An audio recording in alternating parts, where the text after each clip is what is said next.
This video, I'll walk you through who should buy a Coros and who really shouldn't, as well as share some feedback on GPS and heart rate accuracy, some features that have annoyed me for the last 12 months, and general comparisons with the Garmin Fenix 7 line. What I love about the Coros is that it just works. It's incredibly simple if all you want to do is record a workout and upload it to Strava or some other platform. You can wear it as your everyday watch, get 24-hour heart rate, multi-band GPS, and pretty much never have to charge it, maybe once every couple of weeks. However, while the simplicity of the user interface is great for your basic user, as soon as you want to start to get more in-depth features, the Coros becomes a slightly dumber smartwatch.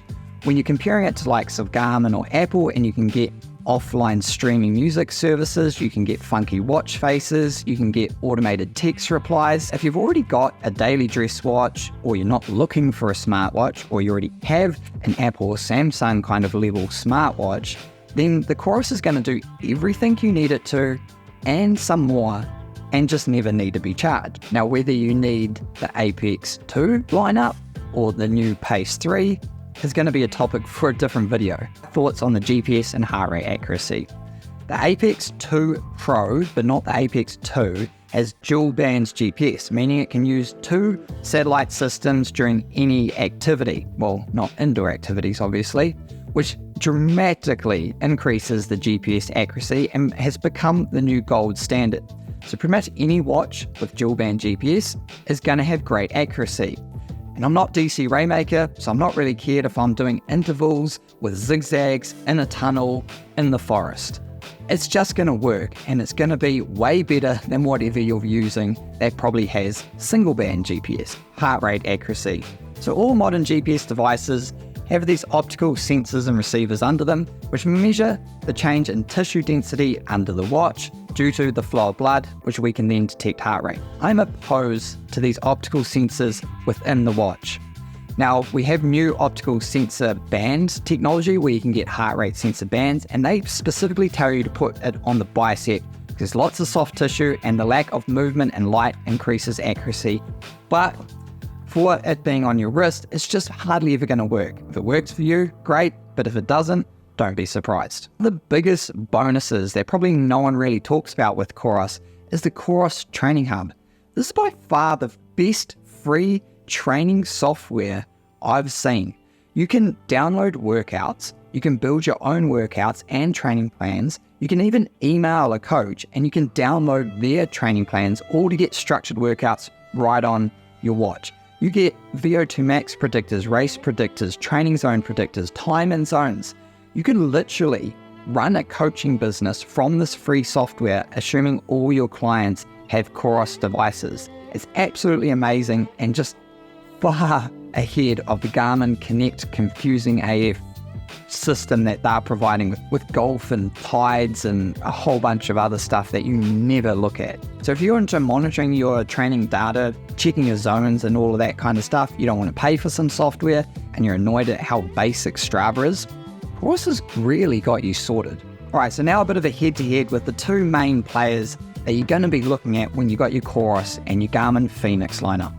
So the Coros Apex 2 Pro is going to give you 25 hours of full battery life with dual band GPS accuracy. The Apex 2 Normal doesn't have dual band, and when compared to the likes of your standard Garmin Fenix 7, that's 23 hours. So even when you're looking at like the solar one, you only are offsetting the decline or general discharge of the battery. So you've got an extra 2 hours here. That's pretty comparable in my opinion. Then when you're looking at the hardware itself, you're getting sapphire glass and a titanium outer for $449. In order to get that level of titanium and sapphire in the Fenix 7 line, you're going to be spending close to $1,000 because you have to get the solar. Just the standard Fenix 7 has got some plasticky thing and some Gorilla Glass. One of the areas that Coros has really upped their game has been in their mapping features. In 2019, it was one of the reasons I went for the Garmin and sold the Coros because their maps just were horrible. Now you can draw your own maps and it'll snap to specific trails even, and you can draw maps within Strava if you're premium and download them straight to your watch. All of these features, still not turn-by-turn navigation like Garmin, but they're amazing nonetheless. Now we get into all the features that have been missing or really annoyed me over the last 12 months. The first one being no mountain bike mode. Now, Coros say they don't want to release a workout mode unless it's absolutely optimal, or release anything on their watch unless it's well tested.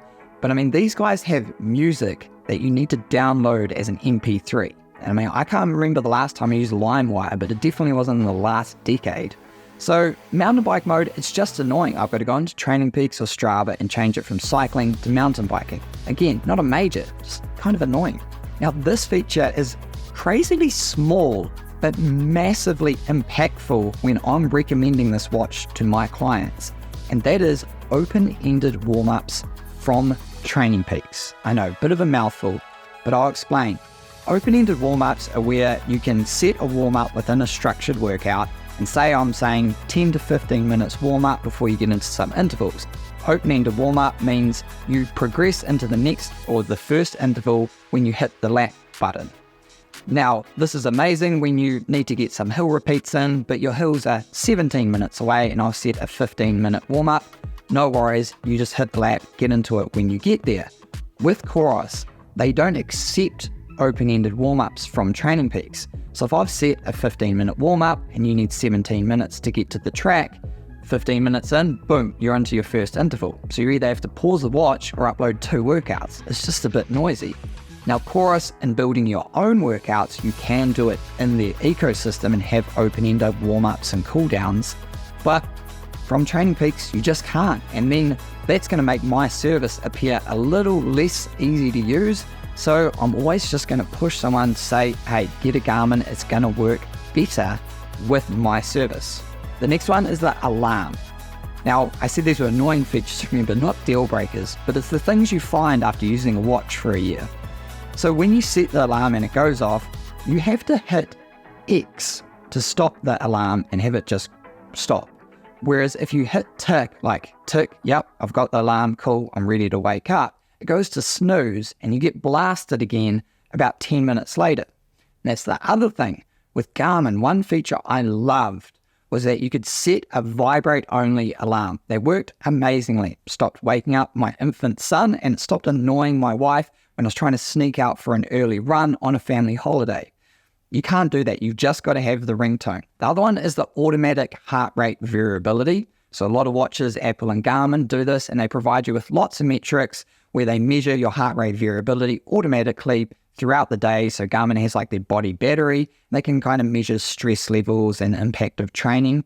With Coros, you have to do this 2-point contact, which sure may be more accurate. For me to load it up, access the toolbox, then sit still for 30 seconds, it's just way too annoying when you're comparing it to the other manufacturers. No music? Well, I mean, they have music, but like I said, you got to download MP3s, and there's no offline streaming. It's not 2005 anymore. No one's using that feature. No Ant Plus. This was confusing and really annoying. Well, not so confusing because Garmin own Ant Plus, and so Coros have to pay a licensing fee to them. But the old models had it, so any heart rate monitor, Ant Plus or Bluetooth or dual could work. Now I had an Ant Plus only heart rate monitor, so I had to go buy a new one. And now my cadence sensor and speed sensor on my bike, which are Ant Plus only, don't work with my watch. Again, just slightly annoying. This one's really specific for the data geeks, kind of like the TrainingPeaks one. No custom workout modes. But you know how you have trail running mode, track running, cycling? Those are workout modes. And within Garmin, you can set your own, so you can have marathon race or park run, which is what I do.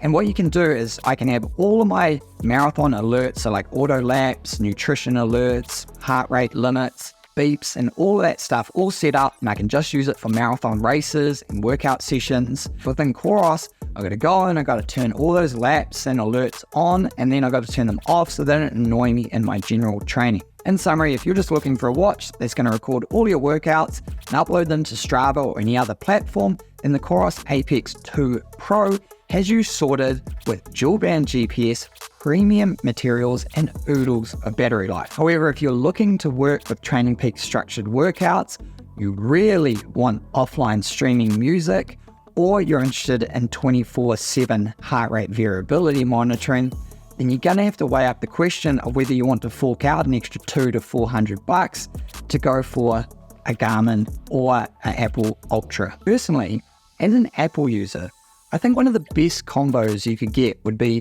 the Coros Pace 3, which is $230, pretty much has all the same features as the Apex 2 Pro, just plastic materials, still has dual band GPS.